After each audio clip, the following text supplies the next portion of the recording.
The Monster Sleen of Valeria, a Gorean mystery in 5 acts, told by Livia, Kajira of Sarakan Thorn, Scribe of the Law.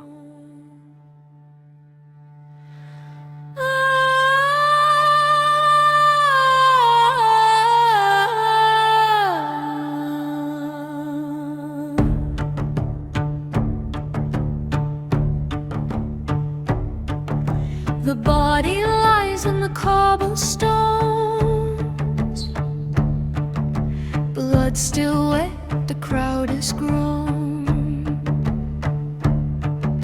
The warrior stands with his sword alone, but the scribe kneels down on blood-soaked stone. A magnifying lens, a trace box cold, a footprint in the mud, a story told. The physician whispers the wound is old, not from the beast, assassination bought with gold.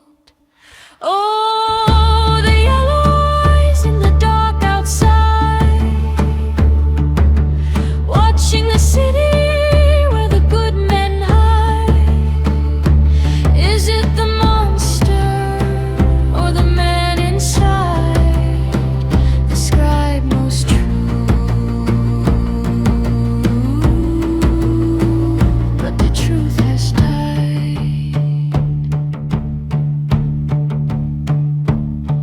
The administrator smiles with a scarred white face. His hands are clean in this bloody place. A slave girl holds the lamp with grace, and the scribe sees guilt behind the lace.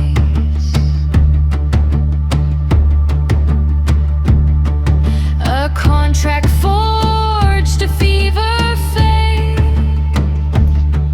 a husband killed, a fortune taken.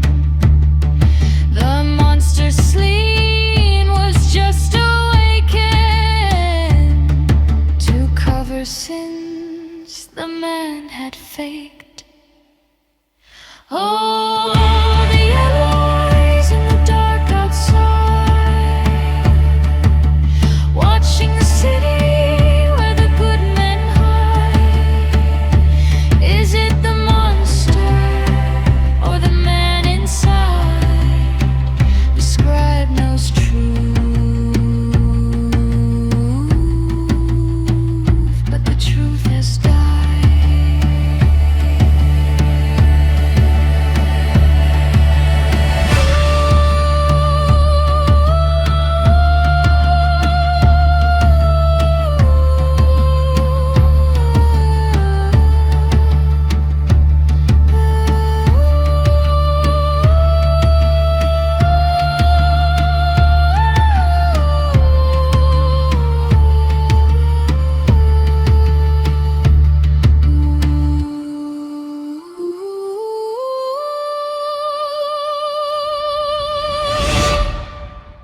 Act 1, the body.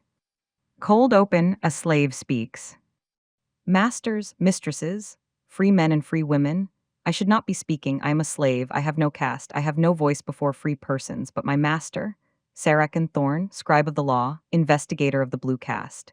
He is not here to speak for himself tonight, so I will speak for him, and if you wish to have me whipped for it, you will have to find him first. My name is Livia.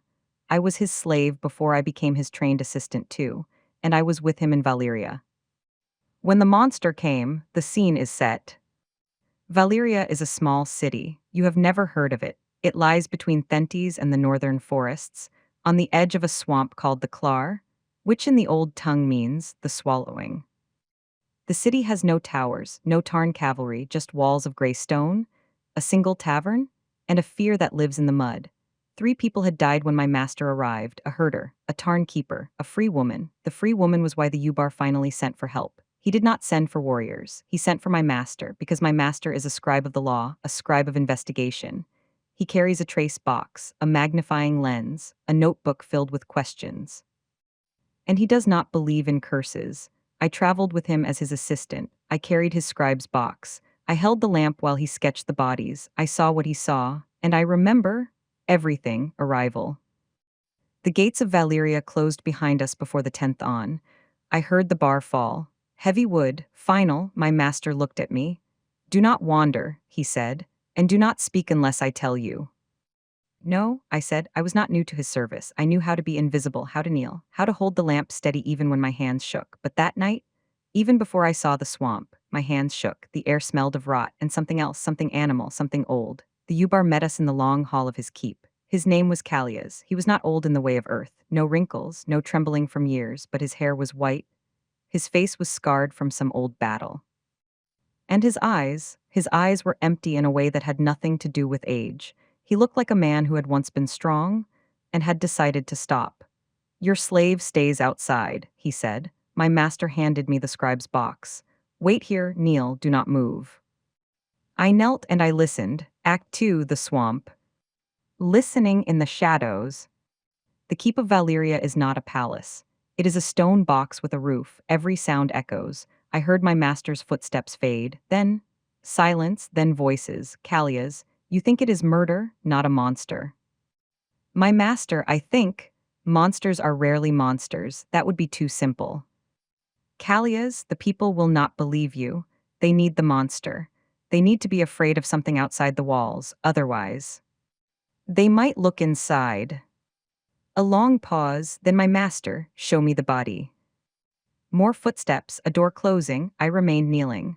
The stone was cold under my knees, but my mind was not cold, it was watching. The body seen through a slave's eyes.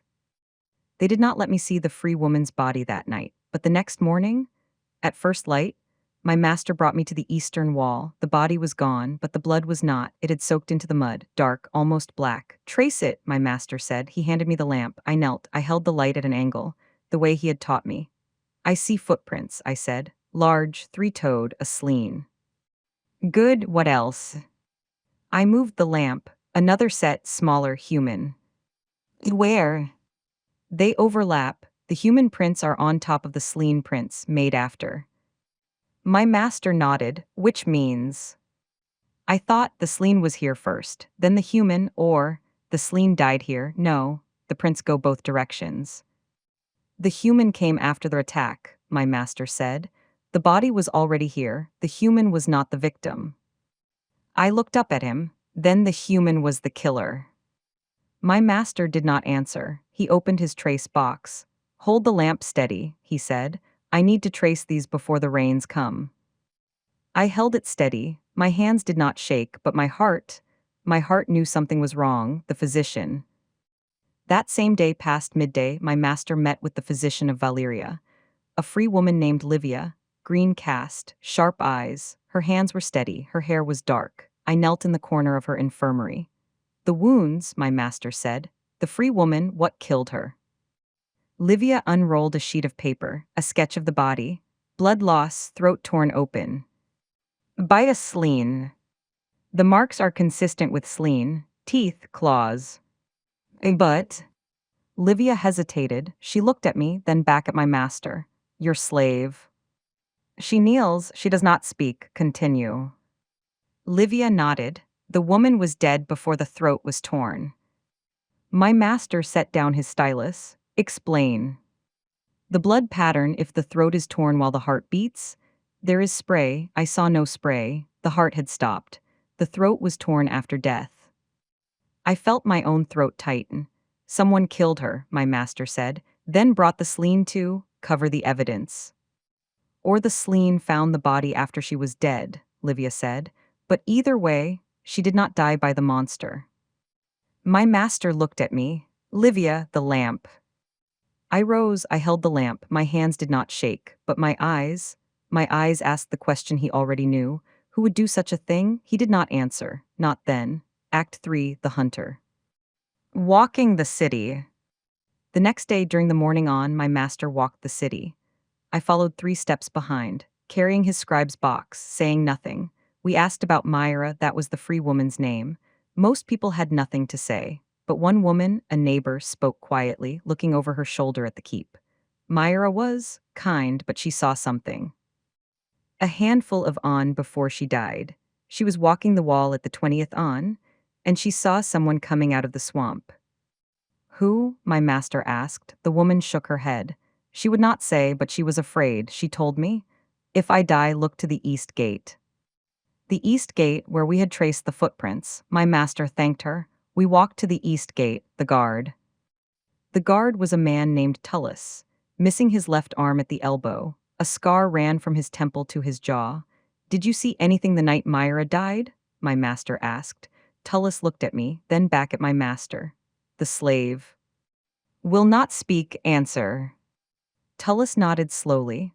"I saw a man near the grate after the 18th on." "Who?" I could not see his face, but his walk was familiar. Tell me." He walked like a man who owns something. He walked like Callias. The Ubar, my master did not react. He thanked Tullus. We walked back to the keep. That night, in the dark on, I did not sleep. The wall. My master asked Callias to walk with him on the wall. I was not invited, but I followed, in the shadows, close enough to hear, far enough to not be seen. They stood near the east gate. The moons were full. The swamp was dark. The air smelled of rot and standing water. Callias stood straight. His white hair moved in the wind. His scarred face was hard. "The woman," my master said. "Myra, what was she to you?" Callias laughed. "Nothing. I think she saw you, coming out of the swamp, a handful of on before she died." "You are imagining things, Scribe." "I do not imagine. I observe, I trace, I measure." I heard my master's voice grow harder. "Myra's husband died of fever. But there was no fever in Valeria last winter. I checked the physician's records. Your name was not on them, but a man matching your description purchased a large amount of herbs that cause fever symptoms." Silence, then Callias. "You think you know everything, Scribe. You think your trace box and your lens make you a god." "I think they make me a witness." "You cannot prove anything." "I have the footprints, the physician's testimony, the guard at the gate." "All circumstantial." "Circumstantial is enough for a confession." I heard movement, a step, another, then Callias laughed again, but this laugh was different, empty. "You think the Sleen is trained?" he said. "You think it obeys?" A long pause. "Nothing obeys the Sleen, Scribe. It is older than Valeria, older than the walls, older than me. I did not train it, I only pointed it, and now." A sound came from the swamp. A low growl, deep enough to feel in the bones. It came from perhaps 2 passings away, and closing. "Now," said Callias, "it is hungry." Act 4, the hunter. The Sleen attacks. The growl came again, closer. 1 passing now, maybe less. From my place in the shadows, I saw the guard draw his sword. Callias stepped back. "You think steel will stop it?" he said. "You have not seen it."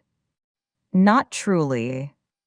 I crept closer to the wall, looked over. The moonlight showed me nothing. Then, movement, a shape larger than a bosk, larger than a Tharlarian, low to the ground, moving fast. It must have weighed 60 stone if it weighed 1. The Monster Sleen. I had heard of them, never seen one. This one was old, scarred, missing 1 eye. The other eye glowed yellow in the dark. "Callias," my master said, "call the beast off." "I cannot, I told you. It does not obey, it only hungers." The Sleen hit the gate, wood splintered. The guard fell back. My master grabbed Callias by the collar. "How do you survive? When you came to the grate, how do you survive?" Callias looked at him for a moment. Something like reason returned to his face. "I wore the skin of a dead Sleen," he whispered. "The smell, it does not attack its own kind, not for short moments." "Where is the skin?" "At the grate, buried, left of the stone." The gate broke open, the race told by the slave. My master turned, he saw me in the shadows. "Livia, stay here, do not move." Then he ran, not toward the keep, toward the swamp, toward the grate, 3 passings east of the wall. I should have stayed. I am a slave, I am trained to obey, but I did not, I followed. The Sleen's growl was behind me, close, too close, perhaps half a passing. I saw my master reach the grate, saw him dig with his hands, saw him pull something from the earth, a skin, old, dried, scarred, worth 100 silver tarsks to the right buyer, worthless to anyone else. He pulled it over his shoulders as the Sleen burst through the trees. It stopped. The yellow eye watched him, sniffed the air. Then, it turned toward the wall, toward the keep, toward Callia's. I do not know what happened after that. I hid in the mud until first light. When I came back to the keep, Callia's was gone, so was the guard, so were 3 other men. The Monster Sleen had fed. The aftermath.